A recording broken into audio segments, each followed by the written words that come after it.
Assalamualaikum warahmatullahi wabarakatuh. Selamat pagi, selamat bertemu kembali di pelajaran geografi.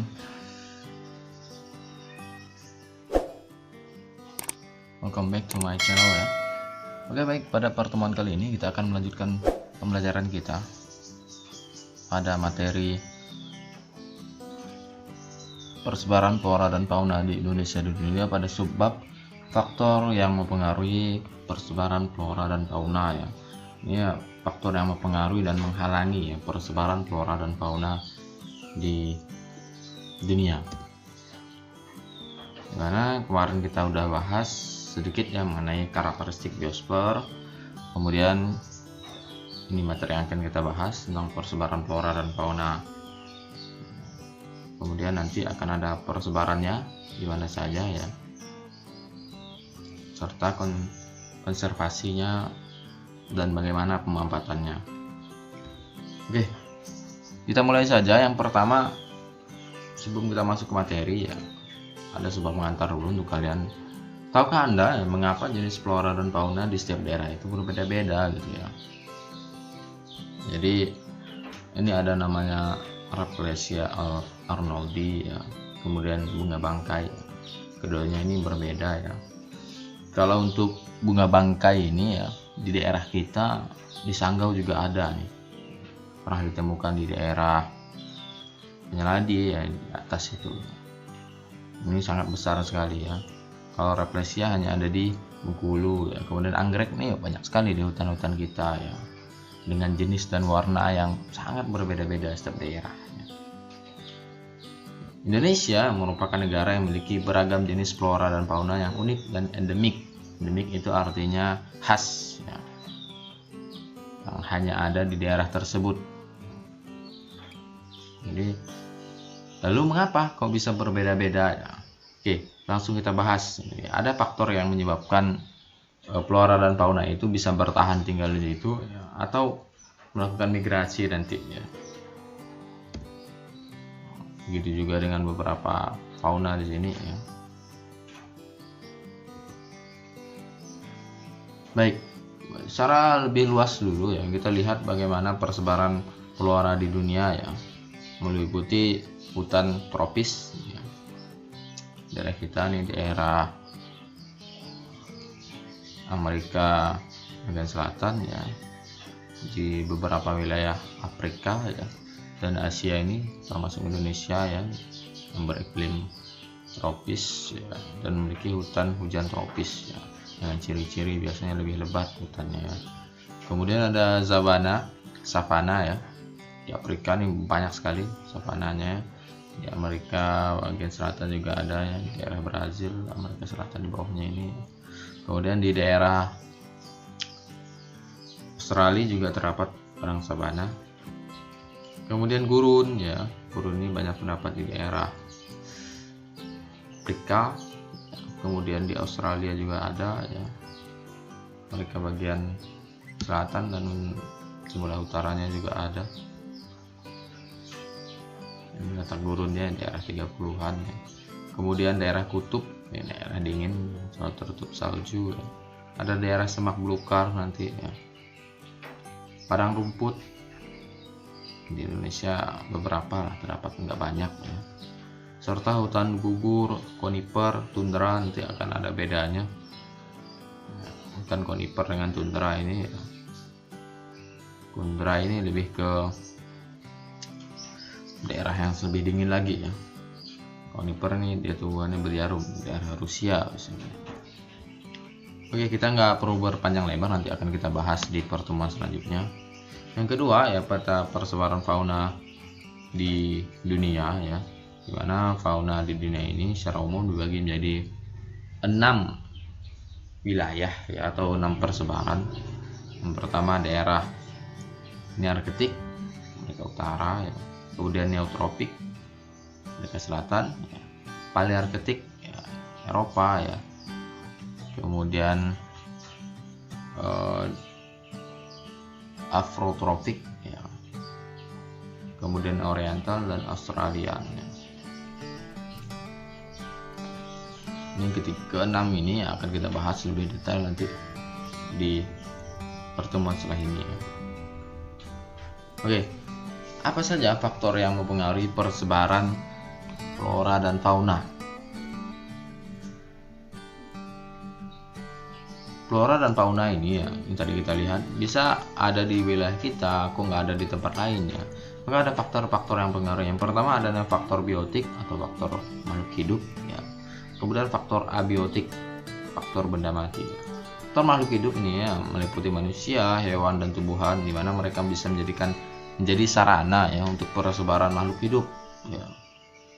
Manusia misalnya ya bisa membawa makhluk hidup kemana-mana atau membuat pelestarian ya untuk flora dan fauna. Sedangkan hewan ya bisa jadi sumber pengangkut untuk persebarannya. Begitu juga dengan tumbuhan. Misalnya hewan ada burung memakan jambu ya, kemudian membawa kotorannya pindah ke tempat lain sehingga tumbuh dari bijinya itu. Atau tumbuhan ya membawa dan lain seterusnya ya. Kemudian faktor abiotik meliputi faktor geologi, faktor iklim, faktor edafik, dan fisiografis. Nah, apa saja ya, untuk lebih detailnya kita bahas.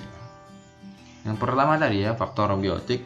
Manusia dapat menjaga kelestarian maupun mengubah tatanan kehidupan flora tersebut, ya, fauna tadi ya. Faktor biotik mempengaruhi terhadap keadaan tumbuhan lain, ya, tanaman, ya, karena dia sebagai produsen. Kemudian dapat membantu proses terjadinya penyerbukan, penyebaran biji-biji tumbuhan, ya, hewan ya. Misalnya untuk tanaman bisa terjadi perkawinan ya, maka dibantu oleh lebah gitu ya. Jadi faktor biotik ini seperti rantai ya, yang saling mempengaruhi ya. Yang pertama, faktor geologi ya.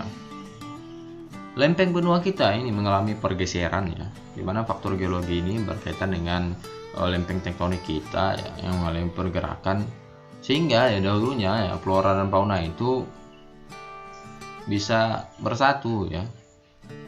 Ketika terjadi pergeseran maka mereka pun bisa tersebar ya. Contohnya gajah ya, badak dan macan tutul itu aslinya berasal dari Afrika ya, yang ditemukan juga di India. Kan di Indonesia juga ada ya. Kok bisa ya? Karena dulu wilayah Asia itu pernah bersatu ya dengan Afrika juga ya. Kemudian beberapa wilayah di Indonesia itu yang terpisah ya. Nah, misalnya daerah Australia dengan Papua ya, beberapa hewan di situ itu memiliki similaritas atau kesamaan ya. Ada kanguru di Afrika, juga ada di Australia ya, dan burung-burung lain yang memiliki kesamaan ya. Ini faktor lempeng ya dari sejarah geologisnya. Dimana pada masa Holocene ya 20.000 tahun yang lalu lah ya, bumi mengalami zaman es terakhir sehingga seluruh bumi tertutup es sehingga beberapa benua menyatu ya. Menyatu ini menyebabkan mereka bisa mengalami pergerakan atau persebaran kemana-mana ya. Dan ketika dia mencair maka flora dan fauna ini terpencar dan tersebar ya, dulunya menyatu ya. Kemudian yang faktor kedua, faktor iklim ya.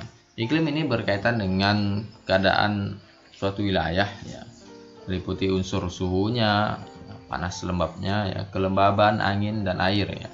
Suhu ini berkaitan dengan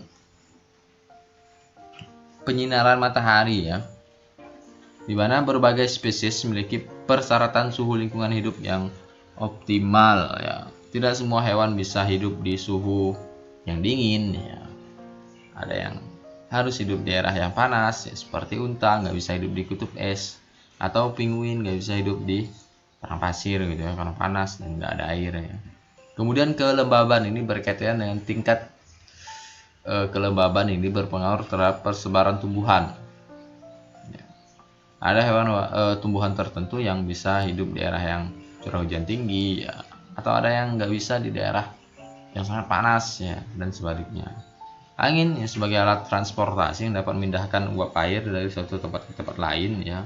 Ini bantu proses hujan juga nanti ya. Dimana air ini ya, yang keempat ini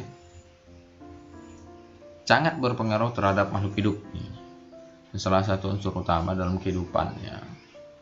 Dimana keempat komponen ini ya memiliki peran yang penting terhadap persebaran flora dan fauna ya. Lanjut, faktor yang ketiga adalah faktor edapik ya, atau faktor tanah. Tanah memiliki peranan penting dalam makhluk hidup ya, di mana dia merupakan tempat berpijak maupun rumah bagi hewan maupun tumbuhan ya. Di mana dalam tanah ada unsur-unsur yang terkandung dalamnya. Yang pertama ada namanya humus ya, merupakan sumber makanan bagi tanaman dan akan berperan baik bagi pembentukan dan jaga struktur tanah ya. Ini humus ini biasanya berada pada horizon yang di atas. Kemudian ada unsur hara ya, adalah zat yang dalam tanah yang diperlukan makhluk hidup dalam proses pertumbuhan dan perkembangbiakannya ya. Unsur hara ya, salah satunya adalah humus ya. Kemudian tekstur ya, sangat berpengaruh terhadap keadaan sifat-sifat tanah yang lainnya, baik itu tekstur ya maupun struktur ya.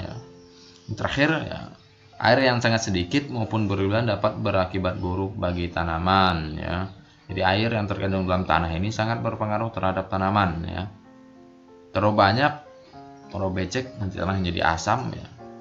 Beberapa tumbuhan juga akan mati ya. Terlalu kering, tidak bisa melakukan fotosintesis, mati juga tanaman gitu ya.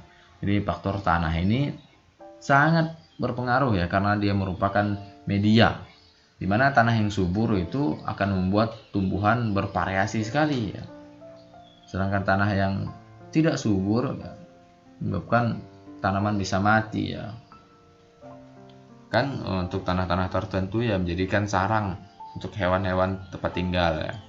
Itu cacing ya, dan hewan-hewan lainnya. Faktor fisiografi ya. Fisiografi ini berupa ketinggian tempat dan bagaimana bentuk permukaannya ya, dimana sangat berpengaruh terhadap persebaran makhluk hidup ya. Tumbuhan di dataran tinggi akan berbeda dengan di pegunungan ya, apalagi dataran rendah ya. Ini beberapa tumbuhan yang bisa tumbuh di daerah tertentu ya, misalnya padi ya, biasanya daerah dataran rendah ya dengan ketinggian 0 sampai 600 meter, padi, tebu gitu ya, jagung ya. Kemudian daerah sedang ya dengan ketinggian 600 sampai 1500, contohnya tembakau, kopi, coklat. Ini sangat ideal ya, walaupun ada tumbuhan lain yang bisa, cuma nggak terlalu efektif ya, kurang ideal ya.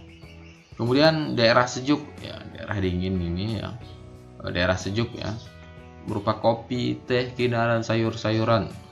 Kalau kalian pernah ke daerah Dieng ya, daerahnya lumayan dingin sekali ya, termasuk daerah sejuk masih.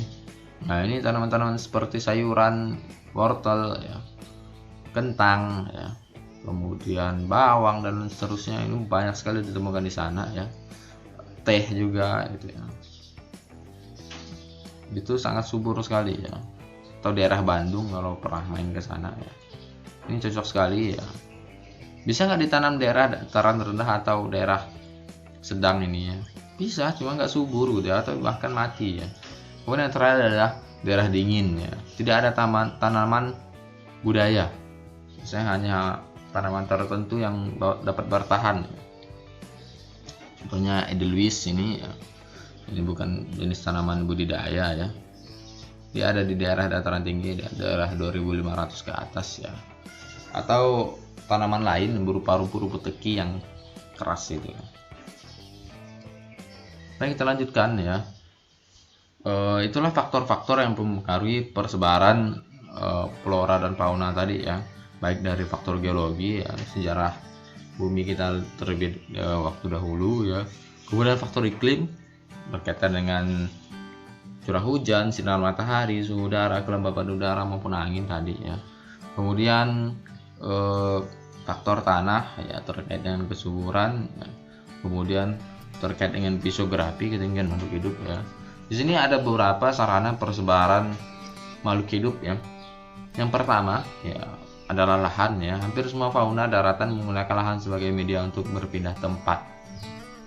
Fauna ya.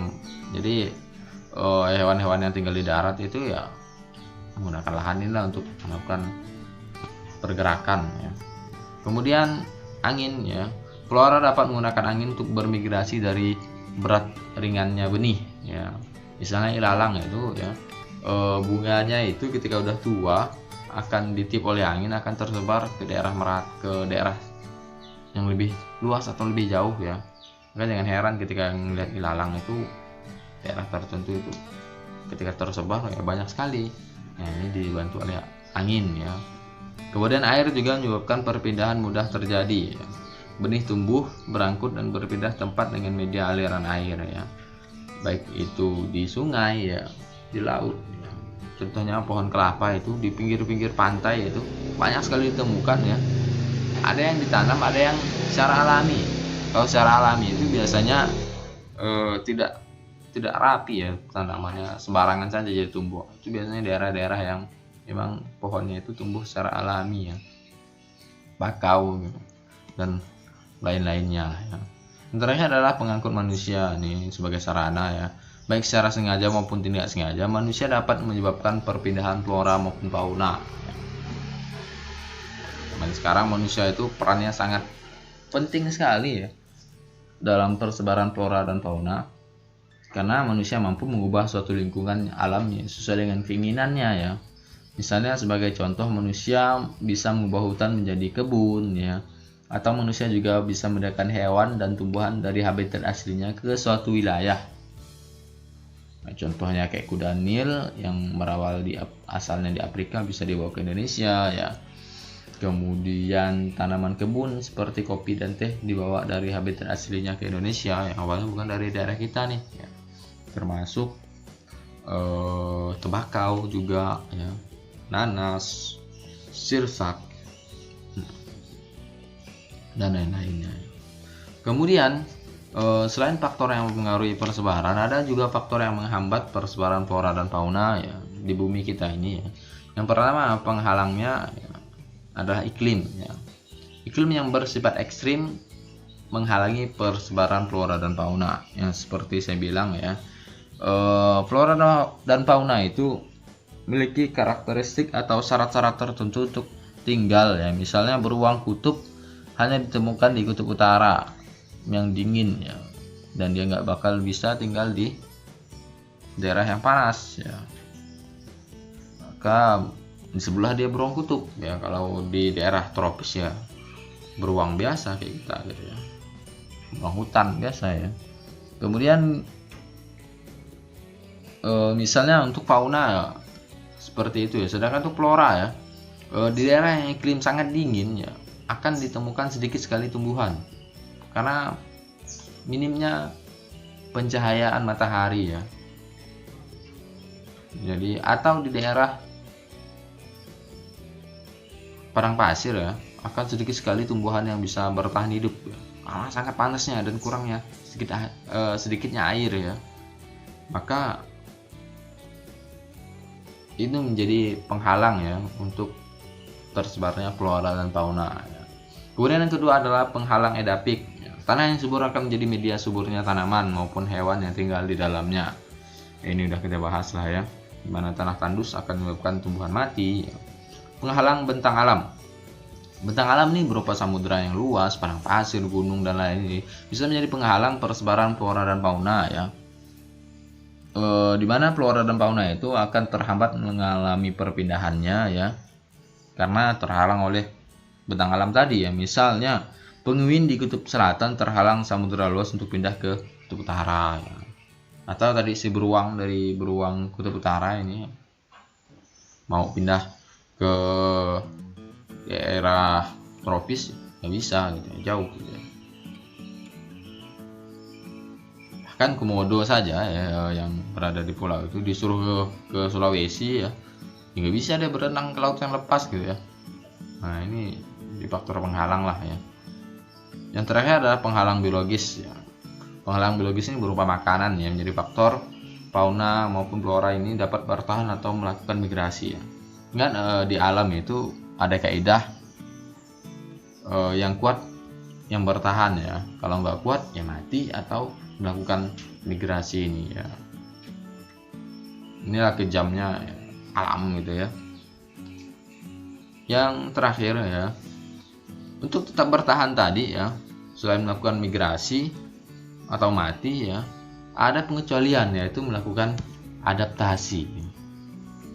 Pada flora dan fauna itu ya, ketika terjadi perubahan lingkungan, maka mereka akan melakukan adaptasi supaya mereka dapat bertahan hidup ya, baik dari serangan musuh atau dari perubahan kondisi lingkungan tadi ya.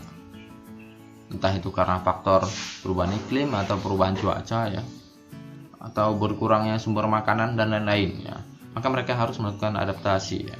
Yang pertama ya, adaptasi itu dibagi menjadi 3, ada adaptasi morfologi, fisiologi, dan tingkah laku ya. Ini sudah dikategorikan ya, adaptasi morfologi ini bisa berlaku pada hewan maupun tumbuhan ya. Kemudian fisiologi bisa pada tumbuhan, hewan maupun manusia ya. Adaptasi tingkah laku ya bisa pada hewan dan tumbuhan. Oke, kita bahas satu persatu ya. Yang pertama, adaptasi morfologi merupakan penyesuaian organ tubuh dengan kebutuhan makhluk hidup ya. Ini organ tubuh kita ya, organ tubuh makhluk hidup maksudnya. Misalnya hewan pemakan daging yaitu memiliki gigi yang tajam dan runcing ya. Sedangkan gigi pemakan rumput ya biasanya lebih datar ya, tumpul ya, seperti ya pada sapi, rusa, kerbau ya, kambing gitu ya. Sedangkan pada hewan pemakan daging ini pengerat ini sangat tajam sekali ya. Ini disesuaikan dengan morfologi yang mereka lakukan ya. Kemudian ada adaptasi fisiologi. Ini berkaitan dengan penyesuaian alat tubuh untuk mempertahankan hidup.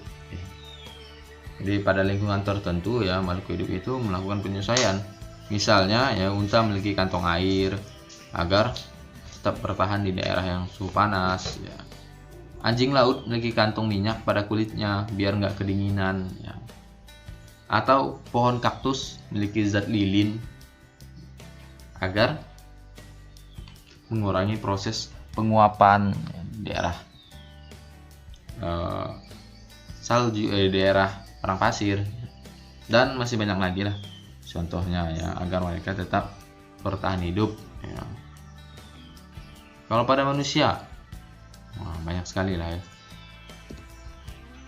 Yang terakhir, adaptasi tingkah laku. Adaptasi tingkah laku ini merupakan penyesuaian tingkah laku makhluk hidup terhadap lingkungannya ya. Misalnya bunglon merubah warna kulit sesuai warna tempat keberadaannya ya, biar dia tidak dilacak ya, atau tidak mudah dimangsa oleh musuhnya nih. Atau pohon menggugurkan daunnya pada musim kemarau untuk mengurangi penguapan, misalnya pohon jati, pohon ketapang, dan lain-lain. Ini merupakan adaptasi tingkah laku penyesuaian makhluk hidup terhadap lingkungannya ya. Oke, demikian ya faktor-faktor yang mempengaruhi dan menghalangi persebaran flora dan fauna, atau ya bagaimana mereka beradaptasi untuk bertahan hidup ya dari kerasnya lingkungan ya yang ada di bumi kita ini. Oke, semoga materi yang kita bahas pada hari ini bermanfaat ya. Kita akan lanjutkan pada sesi pertanyaan ya. Setelah ini akan saya berikan beberapa soal, silakan dijawab ya. Terima kasih dari saya. Jangan lupa dukung channel kita, Apri Alarkon Channel ya. Saya Priyadi, salam lestari, salam geografi. Assalamualaikum warahmatullahi wabarakatuh.